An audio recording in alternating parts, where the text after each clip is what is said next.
Hello my dear viewers, welcome to my YouTube channel Radha Raman astro solutions. मैं astro doctor Neena Joshi आपका स्वागत करती हूँ अपने इस चैनल पे। नवरात्रि स्टार्ट हो चुकी हैं, जैसे कि सभी ने आज सुबह कलश स्थापना कर ली होगी, तो मैं उसके अकॉर्डिंग आपको फर्स्ट जो नवरात्रि का फर्स्ट डे है, किस माता की पूजा की जाती है, मेरा वीडियो अपलोड हो चुका है। उसमें आप देख सकते हैं घट स्थापना वगैरह का सभी उसमें इन्फॉर्मेशन शेयर की गई है। अब मैं माता शैलपुत्री के बारे में कुछ इन्फॉर्मेशन देना चाहती हूँ, आपको ऐसी जानकारी प्रोवाइड करवाना चाहती हूँ कि नवदुर्गा जो मनाए जाते हैं, इनकी स्टार्टिंग कहाँ से हुई थी। इस वक्त सभी नवरात्रों की पूजा आराधना में बिज़ी है, तो आप मेरा वो वीडियो देख लीजिए। अगर आप ये वीडियो देख घट स्थापना वगैरह कर चुके हैं तो ठीक है, कोई दिक्कत नहीं है। माता शैलपुत्री पार्वती माता का ही एक रूप है। कहा जाता है कि माता पार्वती सती के रूप में जब उनका जन्म हुआ था और भोलेनाथ से उनकी शादी हुई थी, विवाह हुआ, उस वक्त उनके पिता ने यज्ञ करा था। उस यज्ञ में माता को आमंत्रित नहीं किया गया था, माता को मंत्रण नहीं था उस यज्ञ के अंदर। तो माता भोलेनाथ से बोलकर उस यज्ञ में चली जाती हैं। वहाँ जाके उन्होंने अपने पति का तिरस्कार देखा और उनकी भी कोई वहाँ पे वैल्यू नहीं की गई, तो माता को बहुत ही क्रोध आया और माता ने उस अग्निकुंड में अपनी जान दे दी, उस अग्निकुंड में जान दे दी। उसके बाद जो हुआ वो कहानी सभी लोग जानते हैं, लेकिन माता का जो अगला जन्म हुआ था वे हुआ था हिमालय राज के घर में, पर्वतराज हिमालय के घर में, जो कि शैलपुत्री के उनका नामकरण हुआ था शैलपुत्री के नाम से। आपको माता पार्वती और भोलेनाथ की जन्मों जन्मों की शादी, जो विवाह की स्टोरी है, वो सभी जानते हैं। तो इसमें थोड़ा सा बताना चाहा था मैंने कि माता शैलपुत्री कौन है और इनका जन्म कैसे हुआ था। तो उसके बाद शैलपुत्री के रूप में उनका जन्म हुआ था। सोमवार को फर्स्ट नवरात्र है, 26 सितंबर को प्रतिपदा तिथि है। हमेशा नवरात्रे तिथियों में ही मनाए जाते हैं, डेट के हिसाब से नहीं मनाए जाते हैं। तिथियां घटती बढ़ती हैं तो नवरात्रों की डेट आगे पीछे हो जाती है। प्रतिपदा तिथि 26 सितंबर को नवरात्र मनाए जा रहे, स्टार्टिंग है। पहला नवरात्रा शैलपुत्री, और इसका जो नवरात्रि की स्टार्टिंग है वो सोमवार सुबह 3:36 यानी कि ब्रह्म मुहूर्त में ही हो जाएगी। अब ब्रह्म मुहूर्त में हो जाएगी और ये सोमवार सारा दिन प्रतिपदा तिथि रहेगी और रात्रि को 12 बजे के बाद भी प्रतिपदा तिथि ही रहेगी। अब रेलवे के टाइम के अनुसार 12 बजे के बाद टाइम चेंज हो जाता है, तब आप इसको मंगलवार बोल सकते हैं। अदरवाइज ज्योतिष के अंदर सूर्य की किरणें जब तक नहीं निकली, धरती पर नहीं पड़ती हैं, जब तक पिछला दिन ही माना जाता है। तो ये मंगलवार अर्ली मॉर्निंग 3:36 तक ये समय रहेगा और सोमवार की रात्रि रहेगी। तो प्रतिपदा तिथि तब तक रहेगी, मतलब इनका 24 घंटे का जो समय है वो रात्रि को ही ख़त्म होगा जाके 3:10 के ऊपर फुल रात्रि रहेगी प्रतिपदा तिथि। आप जो घट स्थापना तो कर चुके हैं, अब इसकी जो शैलपुत्री है, इनकी पूजा आराधना और इनके हम क्या मंत्र उच्चारण करें, इसकी एक छोटी सी स्टोरी जो मैंने आपको सुनाई है।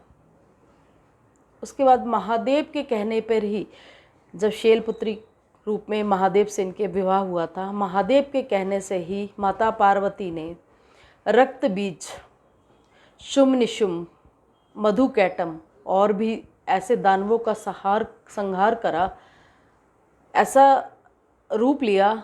बहुत सी फोटोज़, बहुत सी मूर्तियाँ आपने देखी होंगी माता के क्रोधित रूप की। तो वो दानवों के संहार के लिए माता ने ये रूप धारण करे थे। इनके 9 रूप 9 दुर्गा के रूप में माने जाते हैं। अब इनसे आप अलग अलग इनके रूप हैं, हर रूप की अलग अलग जो है कथा है, अलग अलग आपको उससे चीज़ें प्राप्त होती हैं। आप इनकी जो पूजा आराधना है, उनमें जो नैवेद्य चढ़ाए जाते हैं, भोग चढ़ाए जाते हैं, वस्त्र डाले जाते हैं, वे भी अलग अलग हैं। तो जो माता शैलपुत्री जी थी, उनके सती के नाम से, यानी कि सती हवन कुंड में जलने के बाद शैलपुत्री बनी थी। जो सती का जन्म हुआ था वो ब्रह्मा जी की मानस पुत्र, ब्रह्मा जी के जो मानस पुत्र थे, प्रजापति दक्ष के घर सती का जन्म हुआ था। वहीं हवन कुंड में इन्होंने अपना देह त्याग करा था। लेकिन ये जन्मों जन्मों का था साथ भोलेनाथ से। हर जन्म में माँ पार्वती ने भोलेनाथ को ही माना था। तो जितने भी देवी के रूप हैं सब माँ पार्वती के ही रूप माने जाते हैं। अब ये जो देवीय चक्र का शुरुआत हुआ, ये नव दुर्गा के रूप में इनकी पूजा आराधना की जाती है। अब शैलपुत्री जो पहला नवरात्रे में शैलपुत्री माता का पूजा होती है। माँ शैलपुत्री देवी हेमवती भी कहा जाता है इन्हें, और देवी पार्वती भी बोला जाता है। इनकी पूजा विवाहित जीवन में सुख समृद्धि लाती हैं। जिनका विवाह नहीं हो पा रहा हो वो माँ शैलपुत्री की पूजा आराधना करें। फर्स्ट नवरात्रि के दिन उनके विवाह के योग बन जाएंगे। ये सिद्धि प्राप्ति के लिए भी माँ शैलपुत्री का पूजा आराधना की जाती है। किसी ने कोई सिद्धि करनी हो तो उसके लिए भी पूजा आराधना की जाती है।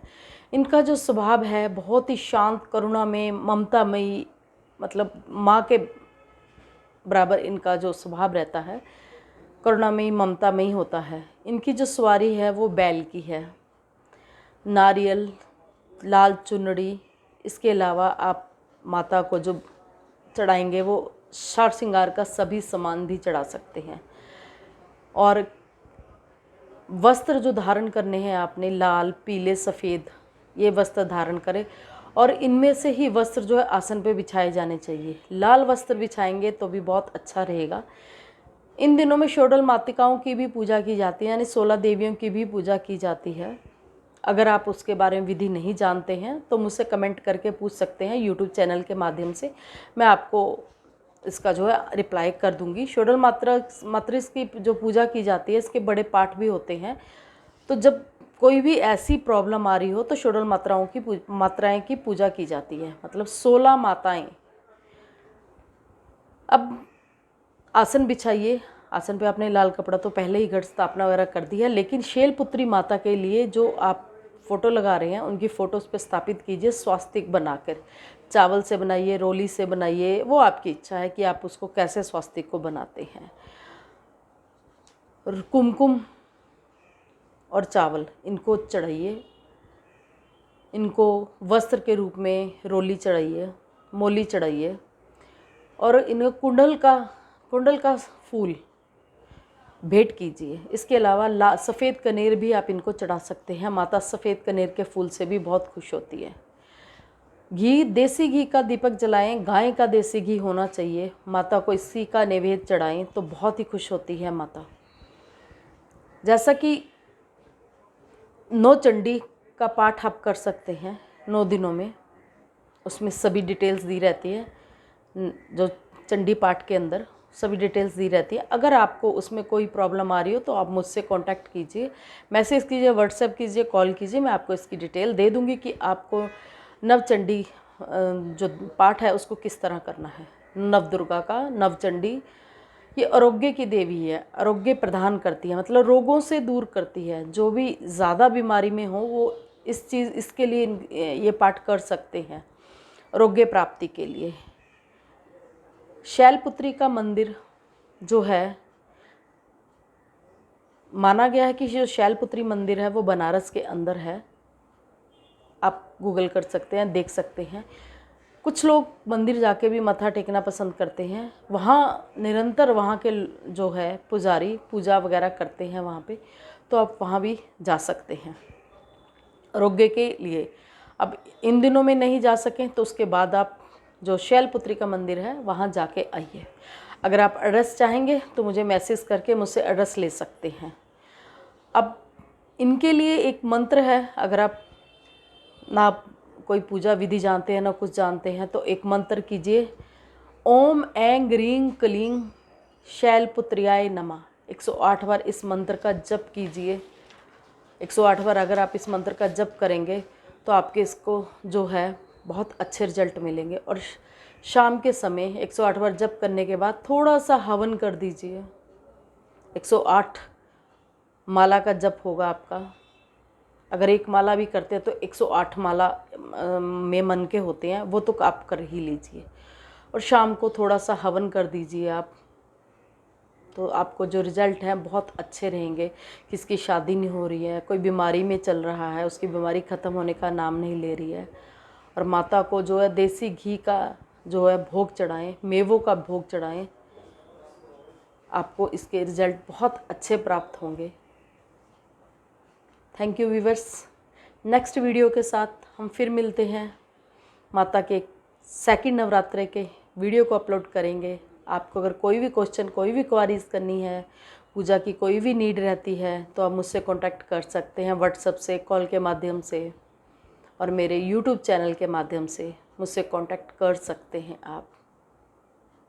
मेरे इस यूट्यूब चैनल को लाइक कीजिए, शेयर कीजिए, और ताकि सभी लोगों को इसका बेनिफिट मिल सके कि वे नवदुर्गा के अंदर क्या क्या करें जिससे कि उनको जो है अच्छे बेनिफिट प्राप्त हो सके।